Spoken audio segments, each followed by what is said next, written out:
of anarchy, of true anarchy, of the understanding that no one is an authority over others, that there is no legitimacy to rulership or being the master of another person, meaning perceiving other people as their slaves. There is no moral legitimacy to that. That's what this movement is truly about. It is not about wanting to do harm to anybody. It is not about destruction of anybody's property or rights. It is not about chaos or lawlessness. It is about the destruction of human slavery. That is what anarchy is. Anarchy is ending the perception that some people have the moral right to rule others and that others have the moral obligation to obey their commands. That is what anarchy is about ending. Okay, so is anarchy growing? Is that understanding in human consciousness growing? I would say absolutely it is not growing. Anarchy is not growing, ladies and gentlemen. It is being pushed out of mainstream consciousness. Authoritarianism is growing. The hardening of the belief in authority is growing in the minds of the public. The understanding of anarchy is growing in an infinitesimally small group of people.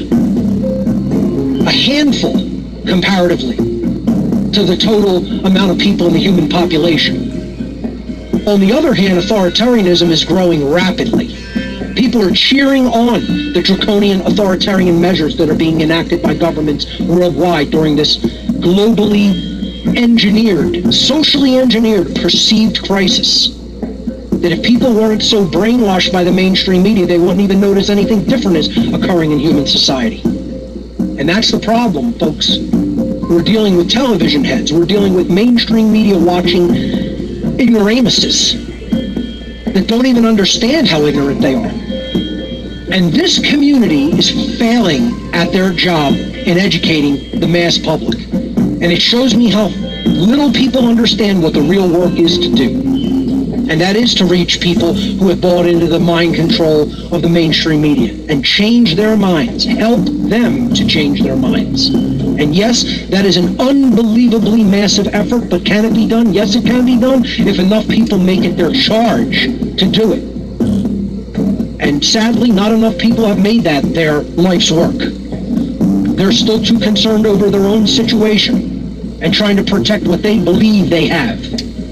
So, why is the anarchist community really, truly failing at this work in helping to influence and change the mindset of others? And it isn't about explaining all the machinations that are going on in government. It's not explaining all of the manipulations that are going on in the financial markets, etc. No, it's way, way larger than that. So the main question that needs to be asked is, why have anarchists failed to stem the rising tide of authoritarianism? And indeed they have. If you believe we're winning, you're delusional. If you believe anarchism is rising, you're delusional. Sorry to break it to you just like that, but you need to hear it if that's what you think. Authoritarianism is rising, and anarchists as an entirety, as a body of people, have not stemmed the tide of rising authoritarianism. And all you need to do, if you believe that it has, all you need to do is visit any major city in the world and look at the attitudes of the people. They are abjectly ignorant and abjectly under mind control and abjectly rooted in authoritarian. And if you don't believe that, I think you're living in the middle of nowhere and you're sheltered as a human being. And you need to wake up and you need to go into the heart of population centers and really look at the dynamic of consciousness that is taking place there. Because if you don't, and you're just from some rural area or from some suburban community, and you believe because of the friends you have and frequent and talk amongst that anarchism is rising, I think you're a delusional human being.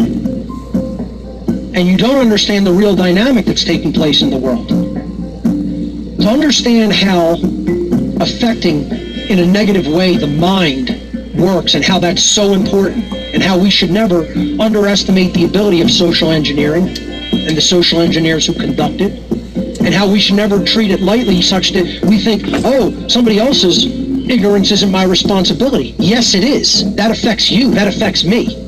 I've worded it in this way. Other people's ignorance is our enslavement. It's the enslavement of you and me.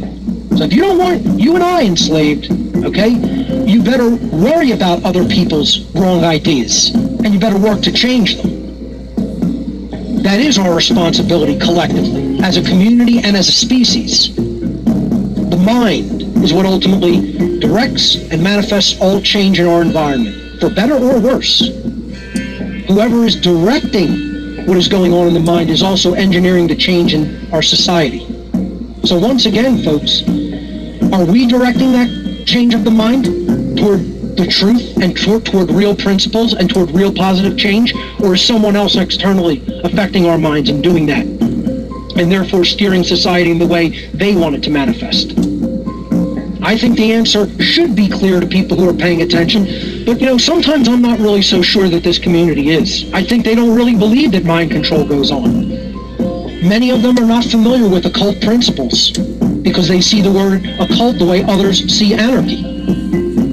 Others see anarchy as chaos and lawlessness. The community often sees the occult as, ridiculous beliefs and little practices that, crazy, weirdo people do, and they don't understand what the occult is deep ancient psychology about how the human mind works. And if a small amount of people understand how those dynamics work, and the bulk of humanity does not, it's a piece of cake to manipulate people and bring them into whatever mindset that small, community of people in the know want to direct them. Piece of cake, taking candy from a baby.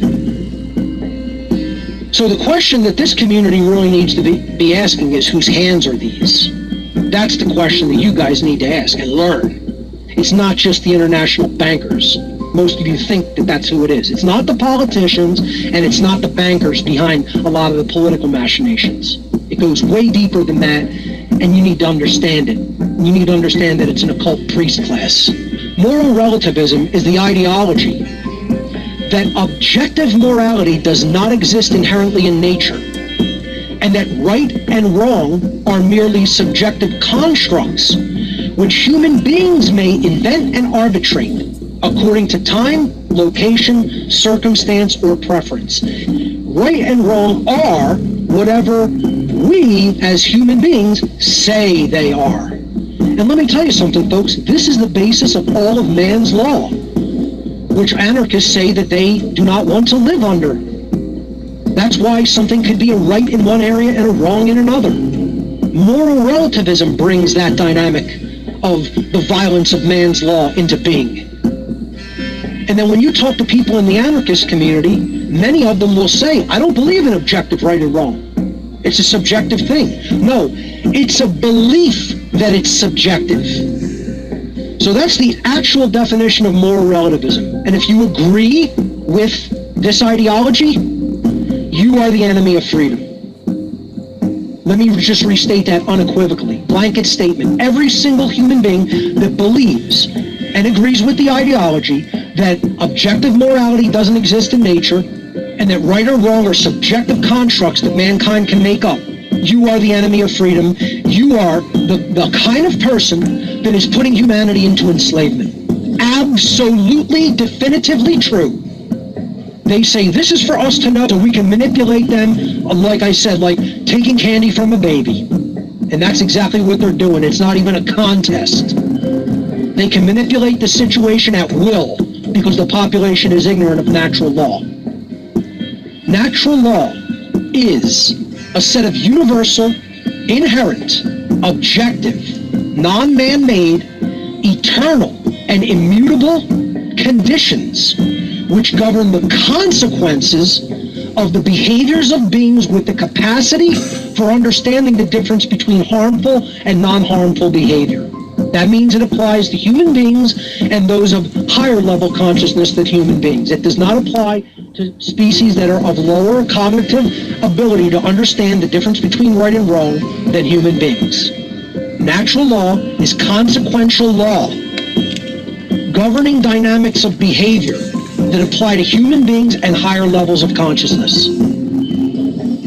Meaning, if you can definitively understand what the difference between right and wrong is, doesn't mean if you do. It means if you have the capacity to understand what the difference between right and wrong is, natural law applies to you. And that means it applies to all human beings, objectively and inherently in the universe, in nature. This is a scientific law and a scientific understanding. There are laws that apply to human behavior that this community doesn't want to acknowledge. The understanding of natural law is centered upon two things. First, it is centered upon the knowledge of objective morality, which means if you don't have the knowledge of objective morality, you can't really definitively understand how natural law works. And two, is hinged upon or centered upon the alignment of our behavior as human beings to that knowledge of objective morality, which again, that's predicated upon the first principle of understanding the objective morality first. Understanding real, objective, moral principles. So this means that we must know, not think we know, not believe. This has nothing to do with belief. It is about definitive knowing of an occulted law inside the universe that is not able to be just perceived with the eye or traditional scientific instrumentation, but it is knowable by its measurable and observable and repeated effects when it comes to what we receive as a consequence as a whole in society. And all you need to do to ask yourself whether we understand natural law is, what are we receiving as a result? Are we receiving freedom right now, or are we receiving abject enslavement? And then you'll know how many people really understand natural law. That's the factor that's driving the whole dynamic, folks. And many of you guys still don't understand it. And let me tell you something, it's really pathetic, and you should understand it by now. So we have to definitively know which behaviors are right and which are wrong. That means knowing which behaviors are right because they do not initiate harm to other sentient beings, and which behaviors are wrong because they do initiate harm to other sentient beings. That is the bottom line foundation. Well, this is the 1122 Wingnut Radio out here for Anarchy Television. Awaken from your slumber in the Matrix, everyone. It's time to embrace anarchy. Wingnut Radio, back out.